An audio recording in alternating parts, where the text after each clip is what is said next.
Hello everyone, आप सभी का इस वीडियो में स्वागत है। आज हम लोग समाकलन प्रश्नावली 7.2 पढ़ेंगे।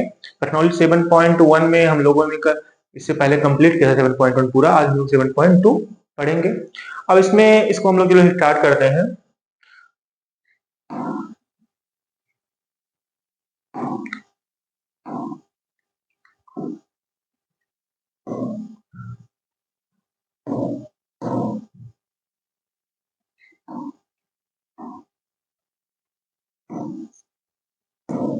जो 7.2 है आपका ये चैप्टर में, ये आपको ये 7.2 में जो भी आपके क्वेश्चंस हैं, इसमें अभी समाकलन हमने जो पहले प्रश्नावली पढ़ा था वो बेसिक समाकलन था। मतलब उसको अपने हम लोग बेसिक सूत्रों से हमने उसको हल कर लिया था उसमें। लेकिन अब जो आगे वाले पढ़ेंगे उसमें आपको दो तीन विधियां और है जो आगे आपको पढ़ना है समाकलन करने के लिए, क्योंकि कुछ ऐसे सवाल आएंगे जिसको आप समाकलन जो आपका बेसिक विधि था उससे आप कर नहीं पाएंगे। जैसे अगर हम आपसे बताएं, आप करो 1/x और log x का। अब इसको हम लोगों ने पहले प्रश्नावली में नहीं सॉल्व किया था, इसमें आपको समस्या होगी। जैसे अगर हमने आपसे हम कहे x इंटू साइन एक्स का समाकलन कीजिए, तो आपको प्रॉब्लम होगी नहीं होगी। हम आपसे कहें कि 1/x प्लस 1 x प्लस 2 का समाकलन करो, तो आपको इस समय समस्याएं होंगी। आप इसको बेसिक बेस से नहीं कर सकते, इसमें कुछ और विधियां जो समाकलन करने की उसका हमको यूज करना पड़ेगा। तो आपको अभी दो तीन विधियां और इसमें हम लोग पढ़ने हैं। जैसे पहला एक पढ़ेंगे अभी हम लोग प्रतिस्थापन विधि। प्रतिस्थापन विधि,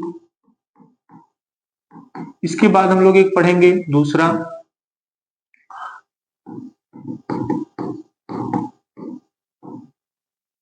आंशिक भिन्न में तोड़ के फिर इसको हल करेंगे। आंशिक भिन्न से समाकलन करने की विधि, ठीक ना।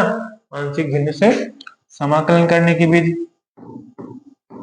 समाकलन करने की विधि। एक हम लोग पढ़ेंगे तीसरा खंडशः समाकलन। खंडशः समाकलन, ये हमको तीन पढ़ना है। एक प्रतिस्थापन विधि पढ़ना है, एक आंशिक भिन्न से समाकलन करने की विधि पढ़ना है, एक खंडशः समाकलन पढ़ना है। जो आपकी प्रश्नावली 7.2 है, ये किससे सॉल्व होगी?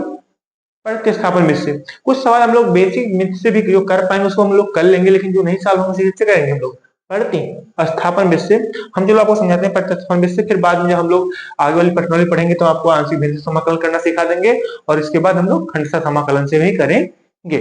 प्रतिस्थापन मतलब क्या है भैया? जैसे नाम से ही आपको स्पष्ट हो रहा होगा कि क्या करना। प्रतिस्थापन जो आपका ना प्रतिस्थापन मतलब किसी को प्रतिस्थापित कर देना, किसी को प्रतिस्थापित करना, किसी को हटा देना। वही क्या होता है? जैसे आपने समीकरण जब आप लोग पढ़ रहे थे समीकरणों को हल करना, 2x प्लस वाई बराबर अगर कुछ दिया होता था, दो समीकरण आपको दिए रहते थे, तो हम लोग पहले एक से समीकरण से x का मान निकाल के कक्षा 10 में पढ़े थे। हमने तीन विधियों से समीकरण सॉल्व करना पड़ा था ना। एक प्रतिस्थापन विधि था, एक बीजगणित विधि था, एक क्या था आपका? विलोपन विधि था। तो जो प्रतिस्थापन मतलब एक को x को वहां से हटा के क्या रखते थे? y में रखते थे, y को हटा के किसमें रखते थे? x में। अगर आपको समीकरण x और y में दिया रहता था, सेम यहाँ भी वही चीजें यूज करेंगे हम लोग। मतलब किसी को प्रतिस्थापित कर देंगे, किसी को हटा देंगे। अब इसमें समाकलन पढ़ रहे हैं, अब इसको हम लोग रफ करते हैं। अब हम समाकलन पढ़ रहे हैं तो क्या करेंगे भैया? समाकलन में एक काम दिया रहेगा, जैसे हमको कोई जब भी सवाल दिया रहेगा उसमें उसका अगर प्रतिस्थापन विधि से हमको हल करना होगा तो हमको कैसे प्रतिस्थापित करना होगा, मतलब किसको हटाना हो कैसे जानेंगे। तो ध्यान देना है कि उसमें उसका अवकलन भी दिया रहेगा, उसमें उस पद का अवकलन दिया रहेगा, तो उस पद को माना जिसका अवकलन उसमें दिया रहेगा। जैसे अगर आपको एक चीज दिमाग में आ रहा होगा कि log x का dy dx of log x का अवकलन कितना होता है? 1/x होता है कि नहीं होता है?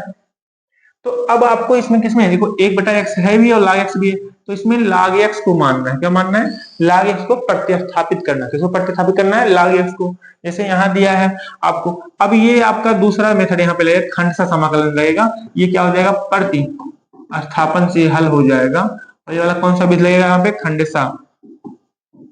कौन सा? खंडशः समाकलन। इसको आगे हम पढ़ाएंगे, मतलब जब सूत्र लगेगा। जैसे आपने अवकलन पढ़ा था फर्स्ट इंटू सेकंड का अवकलन प्लस सेकंड इंटू फर्स्ट का अवकलन, ठीक ना, फर्स्ट इंटू सेकंड का अवकलन प्लस सेकंड इंटू फर्स्ट का अवकलन। ऐसे यहाँ पे खंडसा में पढ़ेंगे, इसको आप सूत्र बताएंगे हम लोग, u इंटू वी वाला, मतलब दो पदों के गुणनफल का समाकलन कैसे करेंगे, या 2 या 3 पदों का, उसको हम लोग आपको आगे बताएंगे। ये कैसे हल होगा, यहाँ भी नहीं दिया है, तो ये कैसे हल होगा, आंशिक भिन्न द्वारा हल होगा। किससे, आंशिक भिन्न द्वारा। अभी तो हम आपको प्रतिस्थापित करना बता रहे हैं, प्रतिस्थापन में क्या करना है, उसी पद को प्रतिस्थापित करना जिसका अवकलन उसमें दिया रहे, जिसका अवकलन उसमें दिया रहे। जैसे इसमें हमने कहा कि इसको प्रतिस्थापित करना है, log x को प्रतिस्थापित करना है, क्योंकि इसका अवकलन हमको क्या दिया है, 1/x दिया है। अब सवाल देखना, आपको सवाल समझने तो आपको समझ में अच्छे से आ जाएगा। इसको मिटा देते हैं। अब देखना, जैसे यहाँ पे एक चीज और अभी समझ ही लो, प्रतिस्थापित कैसे करेंगे। जैसे आपको हमने बताया कि 1/x log x दिया है। अब आप इसमें देख लो किसका अवकलन दिया, आपने देखा, आपको पता चला इसमें log x का अवकलन दिया, क्योंकि log x का अवकलन कितना होता है, 1/x। तो उसी को, जिसका अवकलन दिया रहेगा, उसको क्या मान लोगे, उसी को हमको प्रतिस्थापित करना है, तो उसको मान लेते हैं हम लोग t। माना log x बराबर कितना। अब इसी का क्या कर देंगे, अवकलन कर देंगे। क्या कर देंगे, अवकलन कर देंगे। किसके सापेक्ष, t के सापेक्ष। किसके सापेक्ष, t के सापेक्ष। तो log x का अवकलन कितना आता है, 1/x और dx बटे dt। इतना पढ़े होगे ना, dx बटे dt, क्योंकि इसको t के सापेक्ष कर रहे हो, और dt का मतलब t कितना हो जाएगा अवकलन, अगर t के सापेक्ष कर रहे हो, एक हो जाएगा। हो जाएगा कि नहीं हो जाएगा, बिल्कुल हो जाएगा। अब यहाँ पे 1/x dx dt उधर में तो कितना है, dt गुणे 1 dt, यानी यहाँ से एक चीज आपको निकल आएगी कि 1/x और dx का मान क्या है, dt है। कितना है, dt है। अब dt को सवाल मतलब इसको रख दोगे, यानी 1/x ये वाला, ये और है ना, ये इतना और ये पूरा मिलकर क्या हो गया है, dt। तो अगर सवाल में रखोगे पूरा क्या हो जाएगा, dt।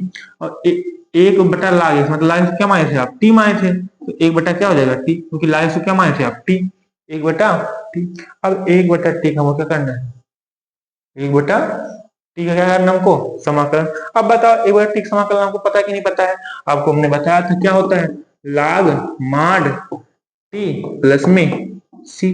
यहाँ c क्या है, समाकलन नियतांक है। अब ये t में तो हमको सवाल दिया नहीं था, किसमें दिया था सवाल, हमको x में दिया था, तो हम लोग बाद में x का मान लाके यहाँ पे रखेंगे, क्योंकि हमको t में सवाल नहीं दिया था, तो t में आंसर भी नहीं लिखना हमको। हमने t को क्या किया था, प्रतिस्थापित किया था t में उस सवाल को, ठीक ना।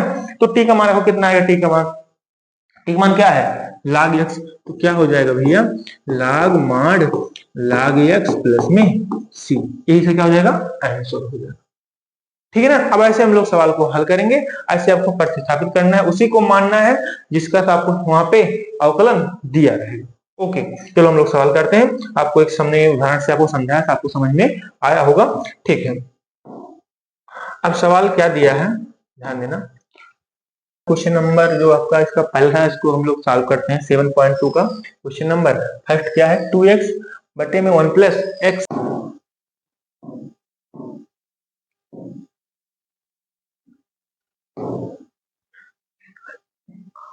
दिया है। जो आपका पहला है 2x बटे 1 प्लस एक्स स्क्वायर, क्या करना हमको, समाकलन। इसको हम लोग i बराबर मान लेते हैं कि आपका इंटीग्रेशन i बराबर दिया है, सब सवाल में i बराबर मानेंगे। अब भैया ये बताओ, इसको हमको समाकलन करना है, किस विषय, प्रतिस्थापन विषय करना है। तो प्रतिस्थापन विषय हम लोग करना चाह रहे हैं, तो कैसे, इसमें किसका अवकलन दिया है, 1 प्लस एक्स स्क्वायर का अवकलन दिया। आप कहोगे किसका, 1 प्लस एक्स स्क्वायर, क्योंकि एक का 0 हो जाएगा, एक्स स्क्वायर कितना आएगा अवकलन, 2x, यानी इसका अवकलन दिया है। इसे क्या मान लेंगे हम लोग, इसी को t मान लेंगे। तो क्या लिखेंगे, माना 1 plus x square is equal to t। क्या माना, t।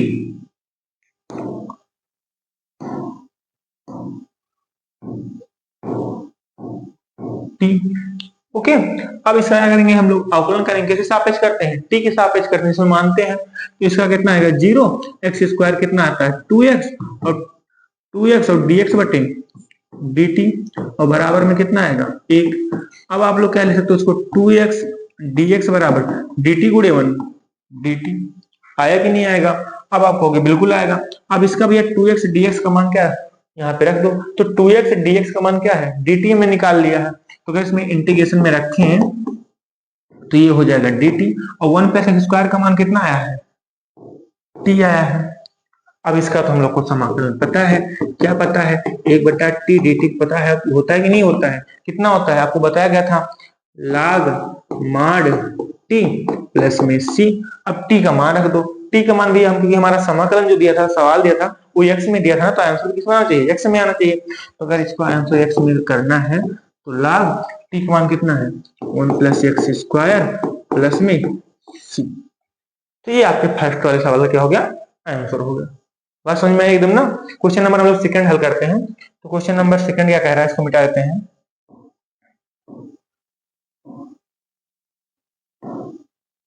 क्वेश्चन नंबर सेकंड भैया ये बोल रहा है, अगर आप ध्यान दो,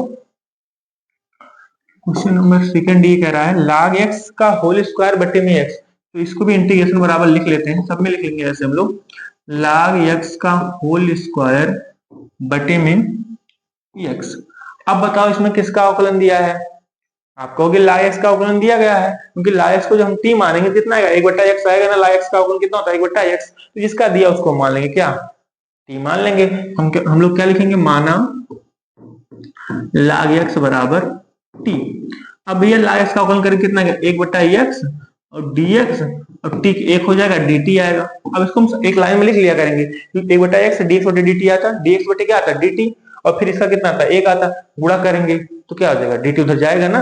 इसको हम लोग एक ही लाइन में लिख लिखा करेंगे हमेशा, बार बार, ठीक ना, कोई दिक्कत नहीं है। तो 1/x dx बराबर क्या आ जाएगा dt, 1/x dx बराबर dt। यहाँ अगर आपको समाकलन कर रहे हो तो क्या लगाओगे, साथ में dx लगाओगे। ओके, तो इसको अगर हम लोग आगे करें तो क्या आएगा भैया, लाइन को आपने t माना है, ये हो जाएगा t का होल स्क्वायर, क्योंकि इसको t माना ना, तो t क्या हो जाएगा स्क्वायर, और 1/x में लिखा, क्या लिखा, इसमें लिखा 1/x, और वो dx मिलकर क्या हो जाएगा dt।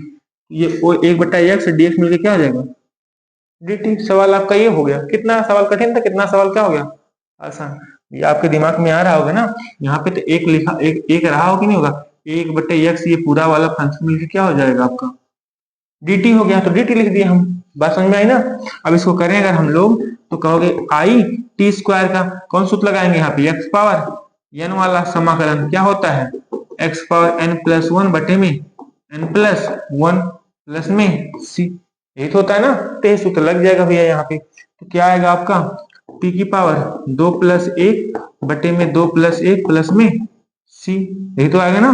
तो t की पावर 2 प्लस 1 मतलब t की पावर 3 बटे में 3 प्लस में c। अब इसका हमारा समाकलन हो गया।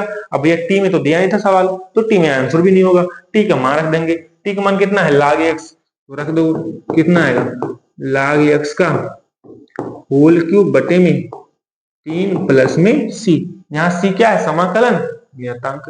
कितना आसान सवाल हो रहा है ना। तो आपका ये भी सवाल पूरा कंप्लीट हो गया। आगे वाला क्वेश्चन करते हैं, क्वेश्चन नंबर आपका हम लोग तीसरा। क्वेश्चन नंबर तीसरा क्या कह रहा है भैया, तीसरा कह रहा है ये 1/x plus x log x का dx। अब आप कहोगे सर इसमें किसका दिया है, अब आप थोड़ा दिमाग लगाओ किसका दिया है। अगर इसमें हम लोग 1/x दोनों में कॉमन है कि नहीं, कॉमन, कॉमन ले लो, कितना आएगा 1 प्लस log x भी तो आएगा अंदर ना। अब 1 प्लस log x को t मान लो, अपने आप बन जाएगा, क्योंकि 1 का 0 हो जाएगा, log x कितना आता होगा 1/x। तो इसका मतलब इसी का अवकलन दिया गया है, इसका 1 प्लस log x का, तो हम उसी क्या मानेंगे t। हम लोग ये मान लो इंटीग्रेशन i बराबर दिया रहता है, हम लोग यहाँ क्या करेंगे, माना 1 प्लस log x बराबर t, 1 प्लस log x बराबर t। तो 1 का भैया हो जाएगा 0, log x कितना आएगा 1/x dx बराबर dt। हमने बताया था कि एक लाइन लिख लिया करो, क्योंकि log x का 1/x आएगा, dx बटे dt आएगा, dt उधर भेजना पड़ेगा बाद में, उससे अच्छा एक लाइन लिख लो। तो यानी कोई मिलाकर क्या बन गया हमारा 1/x dx बराबर dt। अब इसका मान रख दो, तो इसका मान रखेंगे क्या आएगा, इंटीग्रेशन i बराबर, अब बताओ 1 प्लस log x पूरा के, इसको हमने 1/x जो आपका ये वाला पद है, ध्यान देना, 1/x और dx ये पूरा मिलकर क्या हो जाएगा dt, ये पूरा मिलकर हो गया dt, ये पूरा क्या आएगा t, क्योंकि 1 प्लस log x क्या माना है हमने, t माना। अब बताओ इसका आराम से आप लोग समाकलन करोगे तो 1/t का अवकलन कितना होता है, log mod t प्लस में क्या आएगा c। तो i बराबर भैया log और mod t का मान रखना पड़ेगा। t का मान कितना है 1 प्लस log x, तो log mod 1 plus log x और प्लस में क्या आएगा c आएगा। एकदम आसान सवाल हल हो रहे हैं कि नहीं हो रहे हैं। ओके, जो बेसिक बेस से हल होंगे उसको हम लोग वहां से हल कर लेंगे, कोई दिक्कत नहीं है। लेकिन जो नहीं हल होंगे उसको हमको प्रतिस्थापन का यूज करना पड़ेगा, तो आराम से हो जाएगा। कुछ सवाल शायद इसमें भी हम लोग हल कर रहे हैं, शायद बेसिक बेस से भी हल हो जाए, तो अगर हल हो जाए वहां से भी कर सकते हैं, कोई दिक्कत नहीं। ठीक है, हम लोग आगे सवाल करते हैं क्वेश्चन नंबर 4। तो अगर क्वेश्चन नंबर हम लोग 4 करें तो क्वेश्चन नंबर दिया है i बराबर साइन x और साइन फंक्शन के अंदर कितना है cos x, इसका हमको समाकलन करना है। अब इसमें भी किसा आप पूछोगे किसका इसमें सर अवकलन दिया। अब cos x का अवकलन क्या होता है, साइन x होता है कि नहीं होता है। इसी को हम लोग क्या मान लेंगे, t मान लेंगे। क्या लिखेंगे, मानम cos x बराबर में t। अब cos x का अवकलन कितना आएगा, माइनस में साइन x dx बराबर dt। आपके दिमाग में आ रहा है सर अगर हम sin x का भी अवकलन तो cos x होता है ना, तो sin x को अगर हम लोग t मान लें तो भैया उसके फंक्शन के अंतर्गत आएगा dx बराबर dt। उसको हम लोग बाद में क्या करेंगे, प्रतिस्थापित नहीं कर पाएंगे, इसलिए हम इसको मान रहे हैं। बात समझ में आ रही है ना। ठीक है, तो क्या आएगा यहाँ पे sin x dx बराबर क्या हो जाएगा, अगर माइनस उधर भेज देंगे क्या हो जाएगा, माइनस में dt। अब सबका मान जो हमने माना था i बराबर ये sin x और dx मिलकर क्या हो गया है, ये पूरा तो dt हो गया है। अब साइन और cos x क्या माने थे आप लोग, t माने थे, तो ये क्या हो गया साइन t हो गया। इतना ही तो बचा ना। अब आप सबको पता है साइन x का समाकलन कितना होता है, यहाँ साइन t है तो साइन t का समाकलन कितना होता है, आप कहोगे माइनस में cos t प्लस में c। अब t का मान रखना पड़ेगा, क्या है t का मान, t का मान आएगा माइनस में cos और t का मान है कितना cos x और प्लस में सी। यहाँ सी क्या है, समाकलन नियतांक। आराम से हो गया कि नहीं हो गया। ठीक है ना। क्वेश्चन नंबर क्या करते हैं हम लोग, 5वां करते हैं। क्वेश्चन नंबर 5वां, तो क्वेश्चन का कि sine ax plus b cos ax plus b, इससे में क्या करना है, इसका हमको समाकलन। अब इसमें चाहे हम लोग साइन को मान लेते चाहे cos को मान लेते, cos का समाकलन अवकलन साइन होता है, साइन का अवकलन क्या होता है cos। किसी को एक मान लेते, चलो हम लोग साइन को मान लेते हैं, तो साइन ax प्लस बी बराबर क्या मान लेंगे हम लोग t। हमने इसको माना। अब बताओ साइन का अवकलन कितना होता है cos, तो कहोगे cos ax प्लस b, और सबको पता है फिर ax प्लस b करना होता है ना, अवकलन तो अच्छे से आता है सबको। तो ax कितना हो जाएगा a और b क्या हो जाएगा 0 और dx और बराबर में कितना आएगा dt। अब बताओ cos ax plus b dx, और जो अगर हम उसको एक उधर भेज दें क्या हो जाएगा dt बटे। अब इसका मान रखते हैं अपने, जो हमेशा समाकलन करना था, साइन ax प्लस बी क्या माना हमने, t माना। क्या माना है t, इसका मान तो भैया t हो जाएगा। अब cos ax प्लस b और dx क्या मिलकर हो जाएगा dt बटे a। क्या हो जाएगा dt बटे a। क्या है, a अचर है, तो a कहाँ निकल जाएगा बाहर। हमने बताया था अगर चर और अचर का समाकलन करना है, अचर कहाँ निकल जाता है बाहर, तो 1/a बाहर निकल जाएगा। इसका करना होगा t dt। अब यहाँ t के पावर मतलब इसका मतलब कितना है 1 है, कितना है इसका मतलब 1 है, तो इसका हम लोग का समाकलन कितना आएगा 1/a और t की पावर 1 प्लस 1 बटे में 1 प्लस 1 प्लस में c। x पावर n वाला सूत्र लगेगा n प्लस 1 बटे में n प्लस 1 1/a। तो t का मान कितना है साइन ax प्लस b, तो क्या हो जाएगा साइन ax प्लस b का आपका कितना 2 घात है, 2 घात बटे में 2 प्लस में c। यही आपका आंसर हो जाएगा। इसको अगर थोड़ा सा और अच्छा लिखना चाहोगे तो 1/2a और आएगा साइन ax प्लस b का होल स्क्वायर प्लस में c। समझ बात आ रही है ना एकदम अच्छे से, कोई दिक्कत नहीं है। हम लोग नेक्स्ट अगर आप लोग को ये मानना मतलब इसको प्रतिस्थापित करना समझ में आ जाएगा तो आपको सवाल आराम से हो जाएगा। क्वेश्चन नंबर हम लोग 6वां करते हैं, इसको रफ करते हैं। क्वेश्चन नंबर 6वां क्या कह रहा है हमारा,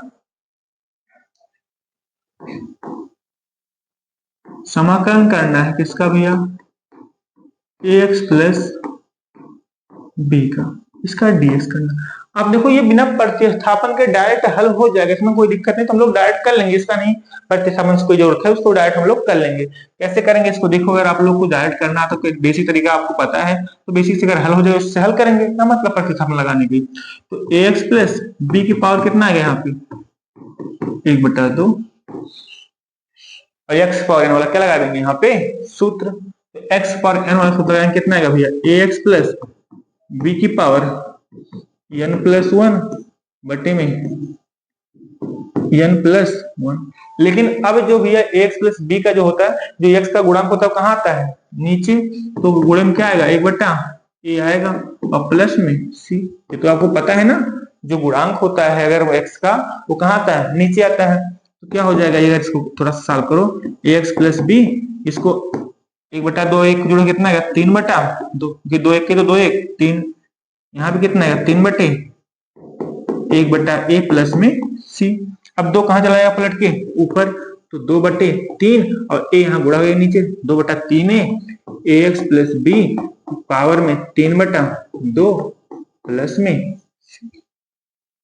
समझ बात आ रही है एकदम अच्छे से, कोई दिक्कत तो नहीं है ना। तो आपका क्वेश्चन नंबर ये आपका 6वां हो गया। अगर डायरेक्ट हो रहा है तो डायरेक्ट हम लोग कर लेंगे, ठीक है ना। क्या मतलब फर्जी मानने का। क्वेश्चन नंबर हम लोग क्या करेंगे 7वां। तो 7वां क्या दिया है, i बराबर x रूट x प्लस 2 का dx। अब ये सवाल देखना, अगर इसको हम लोग ऐसे डायरेक्ट इसमें इसका गुणा नहीं हो पाएगा, तो इस टाइप का हम लोग बना लेते हैं सवाल को। पहले थोड़ा सा कहीं कहीं दिमाग लगाना पड़ेगा, और ये कब लगेगा जब आप ढेर सारे सवाल की प्रैक्टिस करोगे, तो अपने आप आपको ये समझ में आने लगेंगी। अगर कोई ऐसा सवाल दिया जो अंदर है ऐसे यहाँ पे एक्स स्क्वायर इस टाइप का बना लेना पहले, तो आपको आसान हो जाएगा हल करना। क्या कर सकते हैं, देखो एक्स प्लस 2 - 2, अगर 2 में से 2 घटाएंगे कितना होगा 0, मतलब लिखा जो है एक्स वही है, और अंदर क्या था x प्लस 2, इसे लिख सकते हो x प्लस 2 का पावर में 1/2। इसे क्या करना हमको समाकलन करना है। अब इसको अगर हम लोग अंदर गुणा करें, x प्लस 2 को पूरा एक पद मान लें, इसको दूसरा पद मान लें, तो क्या अगर गुणा करेंगे क्या आएगा, आप कहोगे गुणा करेंगे तो x प्लस 2 अगर यहाँ पे है, इसका गुणा यहाँ करेंगे तो x प्लस 2 से x प्लस 2 की पावर 1/2 आएगा, और माइनस में 2 का गुणा इसमें कर देंगे तो 2 इंटू एक्स प्लस 2 की पावर 1/2, और पूरे का dx करना है, पूरे का dx। अब इसका पावर मतलब इसका मतलब कितना है 1 है, और गुणन घाते क्या होती हैं जुड़ जाती हैं, क्योंकि भैया यहाँ पे 2 जोड़ दिए तो घटा दिए, और जोड़ेंगे कितना है उसका मान 0 ही तो आएगा ना, कोई दिक्कत नहीं है। अब यहाँ पे क्या हो जाएगा x प्लस 2 की पावर जोड़ोगे कितना आएगा 1 और 1/2 3/2 आएगा ना।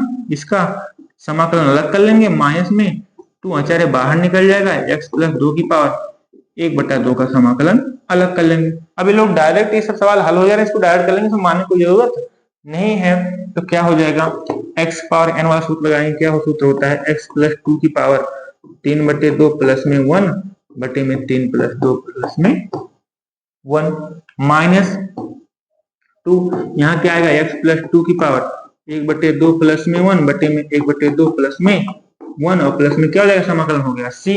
अगर हम लोग इसको हल करें 2 1 के 2 3 2 5, क्या आएगा भैया, आप कहोगे x प्लस 2 की पावर 5/2 बटे में 5/2 आएगा, वहां ऐसे -2, यहाँ आएगा x प्लस 2 की पावर 2 1 के 2 2 1 3/2 बटे में 3/2 प्लस में c, ठीक है ना। अब ये प्लेट के ऊपर चला जाता है 2, कितना आएगा 2/5, x प्लस 2 की पावर 5/2 माइनस 2 दूनी ऊपर 4/3, x प्लस 2 की पावर 3/2 प्लस में c। ये तुम्हारा क्या हो गया समाकलन, एकदम आसानी समझ में आ रहा हो, कोई इसमें समस्या होगी नहीं भैया। इसको हमने क्या कर लिया x प्लस 2 माइनस 2 में तोड़ दिया, क्योंकि प्लस 2 और माइनस 2 का जोड़ो क्या है 0 आ जाएगा, मतलब जो लिखा है वही हो जाएगा। अब हमने इसको गुणा कर लिया तो 2 पद आराम से बन गए, समाकलन आसानी से हो गया, ठीक है ना।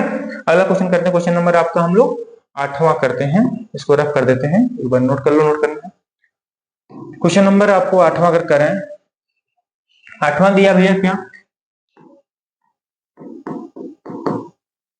x root 1 plus 2x square, इसका dx। अब हम लोग इसमें उसी का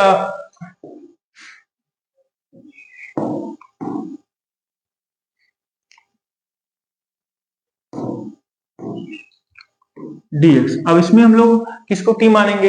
अब इसको इसमें कुछ जोड़ने घटाने तो बनेगा नहीं यार इतने जल्दी से, तो इसको हम लोग जो बीच वाला इसको अगर t मानेंगे तो देखो एक्स स्क्वायर का अवकलन कितना होता है?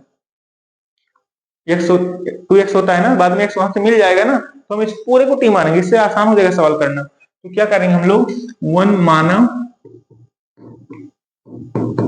1 प्लस 2x स्क्वायर बराबर t। पूरे को हमने क्या मान लिया? t मान लिया। क्या आ जाएगा? इसका 0 आ जाएगा और 2 और एक्स स्क्वायर कितना आएगा? 2x और dx बराबर कितना आएगा? dt आया कितना? इतना आ गया ना, क्योंकि इसका सबको पता है 2 आचार इसका होगा नहीं, एक्स स्क्वायर का 2x dx और dt ठीक है हो जाएगा ना। तो दो दूनी 4x dx बराबर में dt, तो x dx बराबर कितना आएगा? हो गया आप लोग dt बटे 4। तो हमको x यहाँ पता है कि नहीं, x और dx इसका मान मिलकर कितना हो जाएगा? समाकलन में हमारा दो रखी इसको करना है, ये हो जाएगा dt बटे 4। कौन कौन? x और dx। इसको क्या माने थे हम लोग? t। क्या हो गया? Root t। क्या हो गया? Root t। अब ये अचर वो कहाँ निकल जाएगा? बाहर, तो 1/4 और रूट t बाहर। रूट t हमको क्या करना है? समाकलन करना है, यानी क्या हो जाए इसका 1/2, इसको हमको क्या करते हैं? समाकलन कर देते हैं। तो i बराबर 1/4 t की पावर 1/2 मतलब 1/2 प्लस 1 बटे में 1/2 प्लस में 1 और प्लस में c ना। तो आएगा कि नहीं आएगा? आपको सबको सब चीजें पता है, तो जल्दी जल्दी कर दे रहे हैं थोड़ा सा, क्योंकि कोई दिक्कत नहीं इसमें। 2 1 के 2 2 1 3/2 हो जाएगा। 1/4 टी की पावर 3/2 बटे में कितना आएगा? 3/2 प्लस में सी। 2 कहाँ जाएगा? पलट के ऊपर। कितना आएगा? 2 और 4 2 9 8 टी की पावर 3/2 प्लस में सी। 2 1 के 2 2 चौके 8। तो आई बराबर कितना आएगा? 3 चौके 12 आएगा। सॉरी भैया, नीचे वाला गुणा जो हमने गलती से कर दिया। ये कितना आएगा? 3 चौके देखो 2, ये ऊपर जाता है यार 2 और 3 चौके कितना आता है? 12 आता नीचे। 2 1 के 2 2 6 12 तो 1/6। अब टी का मान हमको रखना पड़ेगा। टी का मान कितना था? 1 प्लस 2x स्क्वायर, तो 1 प्लस 2x स्क्वायर और पावर में कितना था? 3/2 प्लस में सी। यही सा क्या आता? समाकलन। आपको एकदम अच्छे समझना, कोई समस्या इसमें हुई नहीं होगी। हमने इसको क्या मान लिया? टी मान लिया, बस इसको आप लोग हल कर लेना। अब हम लोग क्वेश्चन क्या करते हैं? Question number 9। Question number 9। तो क्वेश्चन नंबर 9 क्या बोल रहा है आपका? 4x प्लस में 2 और रूट के अंदर क्या दिया है आपका? X square plus x plus में 1। इसका हमको अगर समाकलन करना है तो क्या करेंगे? अब देखो इसमें किसका होगा? अगर इसमें 2 कॉमन ले लें, क्या ले लें हम लोग? 2 कॉमन, ध्यान देना। 2 कॉमन लेंगे कितना आएगा? 2x प्लस 1 आएगा, 2 दूनी 4 और 2 कॉमन होगा तो 1 बचेगा। यहाँ क्या आएगा? X square plus x plus 1। अब इसमें आप सोच रहे थे क्या माने टी ना, तो अब की बार इसका अवकलन दिया गया कि नहीं दिया गया? एक्स स्क्वायर का 2x, एक्स का 1 हो जाएगा, 1 का 0। इसका अवकलन आपको दिया गया है, इसी को हम लोग टी मानेंगे। क्या लिखेंगे? माना x square plus x plus 1 बराबर टी। इसका हम लोग अवकलन करें कितना आएगा? 2x, x कितना आएगा? 1 और पूरे का dx बराबर में dt, यानी ये पूरा क्या हो गया आपका? dt के बराबर हो गया। अब इसका मान रखते हैं जो आप जिसका इंटीग्रेशन कर रहे हैं। i बराबर यहाँ पे 2 आचार था, 2 बाहर निकाल लो। ये वाला 2x प्लस 1 और dx मिलके क्या हो गया? dt में हो गया। और ये क्या हो गया? t माने हो तो रूट t हो गया, क्योंकि रूट लगा था यहाँ, इसका t मान t रखोगे कितना आ गया? रूट t हो जाएगा। तो i बराबर 2 और रूट t पहले क्या लिख सकते हो? t की पावर वही 1/2 dt। इसका अगर आप लोग समाकलन करते हो तो जान ही गए हो क्या आता है? 3/2 बटे में 3/2 प्लस में सी। इतना समझ गए होगे ना करते करते। तो 2 कहाँ चला जाएगा? पलट के ऊपर चला जाएगा। 2 दूनी 4/3 हो जाएगा। ये 2 पलट ऊपर आएगा, 2 दूनी 4/3 हो जाएगा। और टी की पावर 3/2 प्लस में सी। अब टी का मान रख दो। टी का मान कितना था? आप कहोगे 4/3। टी का मान था आपका x square plus x plus में 1। इस पूरे का पावर कितना आएगा? 3/2 प्लस में सी। यहाँ सी क्या है? समाकलन नियतांक है। आपका क्वेश्चन नंबर 9 हो गया। एकदम आराम से सॉल्व हो रहा है, कोई परेशानी नहीं है। क्वेश्चन नंबर हम लोग 10वां करते हैं।